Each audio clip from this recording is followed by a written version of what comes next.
আসসালামু আলাইকুম মোৰ প্ৰিয় ভিউয়াৰ্স মই আজি উপস্থিত আছো বৰ্তমান বৰপুখুৰী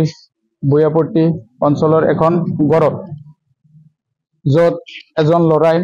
আমাৰ মেট্ৰিকৰ যিটো ফলাফল তাত সুখ্যাতিৰে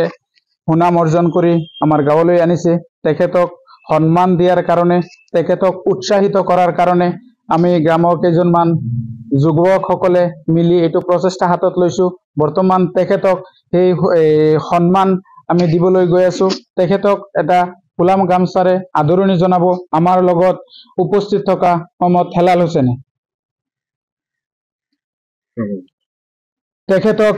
আৰু এখন কলমেৰে সন্মান জনাম আমি আমাৰ লগত উপস্থিত থকা মহম্মদ ৰাজুৱে তেখেতক অলপ মিঠাই দি আমি উৎসাহিত কৰিম মুখ মিঠা কৰিম আমি আমাৰ সমাজৰ হৈ পেলাই এইটো দিম মই নিজেই কংগ্ৰেচুলেশ্যন গতিকে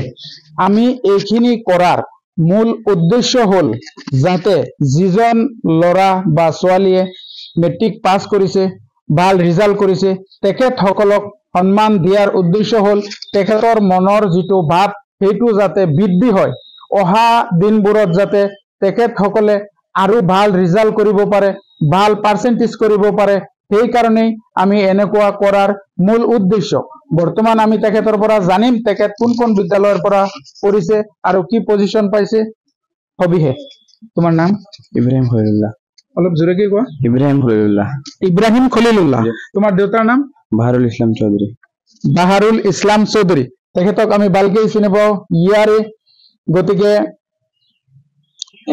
তোমাৰ কোন বিদ্যালয়ৰ পৰা তুমি পৰীক্ষা দিছিলা ৰেনেছা একাডেমি আৰু পজিশন 57.67 মাশাআল্লাহ খুবই ভাল ৰিজাল্ট তুমি ভাল এটা পজিশন পাইছা গতিকে আমি আমাৰ এই বৰপুখুৰী অঞ্চলৰ ৰাইজৰ তৰফৰ পৰা আমি সকলোৱে আহিছো তোমাৰ ওচৰত তোমাক এটা ধন্যবাদ দিবলৈ তোমাক কংগ্ৰেচুলেশ্যন জনাবলৈ যে তুমি বহুত কষ্ট মেহনত কৰি তোমাৰ ফ্যামিলি তোমাৰ গাৰ্জিয়ান সকলে এক্টিভ থকাৰ কাৰণে আজি তুমি এই সুনাম অৰ্জন কৰি আমাৰ গাঁৱৰ নাম উচ্চ কৰিব পাৰিছা আমাৰ গাঁৱৰ নাম সন্মান আনি দিব পাৰিছা গতিকে অহা যিসকল